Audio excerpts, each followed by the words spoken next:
बार फिर हम हाजिर हैं हमारे नए वीडियो के साथ, जिसमें हम सीखेंगे कि स्टैंडर्ड इलेक्ट्रोड पोटेंशियल कैसे निकाला जाता है। तो इलेक्ट्रोकेमिस्ट्री का एक बहुत ही ज़रूरी और इम्पोर्टेंट हिस्सा है ये, क्योंकि इसके बिना हम आगे कुछ भी प्रोसीड नहीं कर सकते।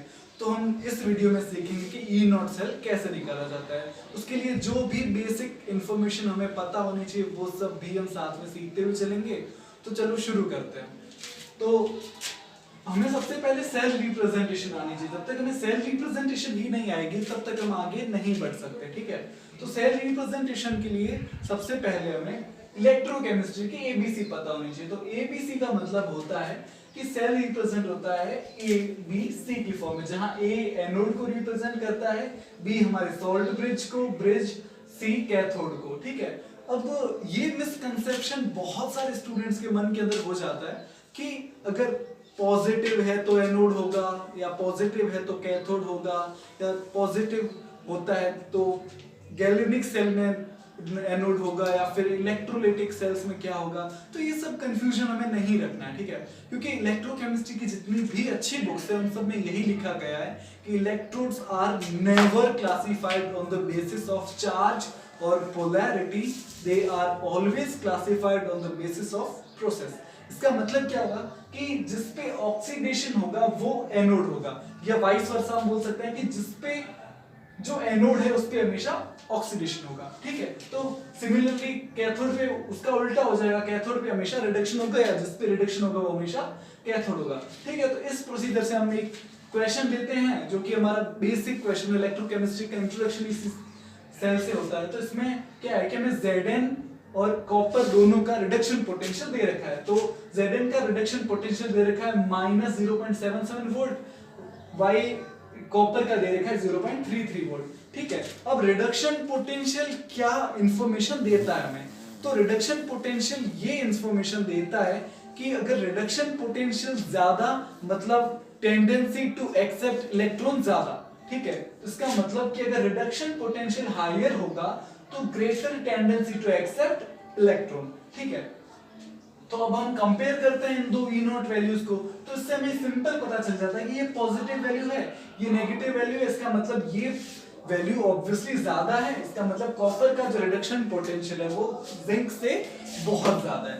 इसका क्या मतलब होता है कि हमारा जो कॉपर है वो इलेक्ट्रॉन खाएगा, क्यों? इलेक्ट्रॉन एक्सेप्ट करेगा। इसका मतलब क्या है कि कॉपर की टेंडेंसी इलेक्ट्रॉन एक्सेप्ट करने की ज्यादा है, तो कॉपर का होगा रिडक्शन और जिंक का हो जाएगा ऑक्सीडेशन। तो कॉपर का हो रहा है रिडक्शन और जिंक का हो रहा है ऑक्सीडेशन, ठीक है। तो अब हम इन दोनों की हेल्प से ओवरऑल सेल रिएक्शन लिख लेंगे। ओवरऑल सेल रिएक्शन में कभी भी इलेक्ट्रॉन्स नहीं देखते जब हम एक फुल सेल की बात कर रहे होते हैं, ठीक है।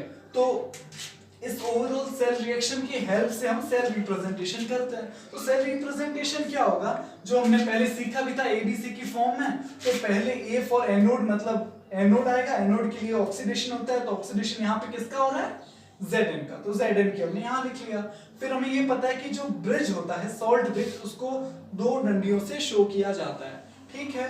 तो उसके बाद हम आगे फिर सी पे जाएंगे, कैथोड। कैथोड पे हो रहा है रिडक्शन जो कि कॉपर का हो रहा है, ये आप देख भी सकते हैं, ये रहा कॉपर का रिडक्शन। तो इसके बाद हमने एक सेल रिप्रेजेंटेशन को शुरू से लेके अभी तक सब कुछ सीख चुके हैं कि सेल रिप्रेजेंटेशन में किस पे ऑक्सीडेशन होगा, किस पे रिडक्शन होगा, कौन सा एनोड होगा, कौन सा कैथोड होगा, ब्रिज कहाँ आता है, पहले एनोड आता है कि पहले कैथोड आता है। आई होप आपके ये सब डाउट्स अब तक क्लियर हो चुके होंगे। तो इसके बाद हमारा वो पार्ट बच जाता है जिसमें कि हम ई नॉट को कैलकुलेट करते हैं, ठीक है। तो हमने सेल रिप्रेजेंट कर लिया, उसके बाद ई नॉट कैलकुलेट करने में हमें कोई भी दिक्कत नहीं आएगी। क्योंकि जैसे सपोज एक सेल रिप्रेजेंटेशन ये मैं मान के चलूं कि हमारा ए है वो उसका ऑक्सीडेशन होकर वो A2+ में कन्वर्ट हो रहा है और B का रिडक्शन हो रहा है, तो ई नॉट कैलकुलेट करने का ये सबसे बेसिक और इजी मेथड ये है कि आप उसमें सबसे पहले आप सेल रिप्रेजेंटेशन के अकॉर्डिंग ही रिएक्शन को लिख सकते हैं।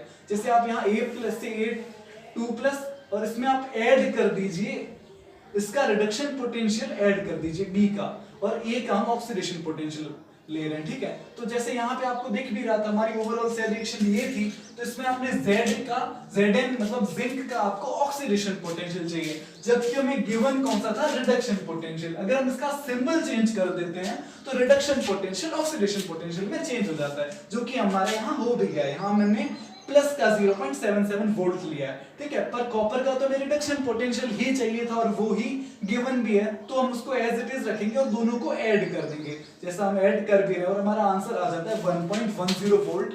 और यही हमारा ई नॉट कैलकुलेट करने का सबसे इजी और अच्छा मेथड है। अगर आप कोई भी और क्वेश्चन पूछना चाहें इस टॉपिक से रिगार्डिंग, तो आप कमेंट में वो क्वेश्चन लिखिए, आपको एज अर्ली एज पॉसिबल हम आपको उसका सॉल्यूशन प्रोवाइड करवाएंगे।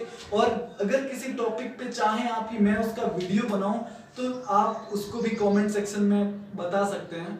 आई होप आपको ये वीडियो अच्छा लगा होगा और ये बातें समझ में आई होंगी। Thank you for watching.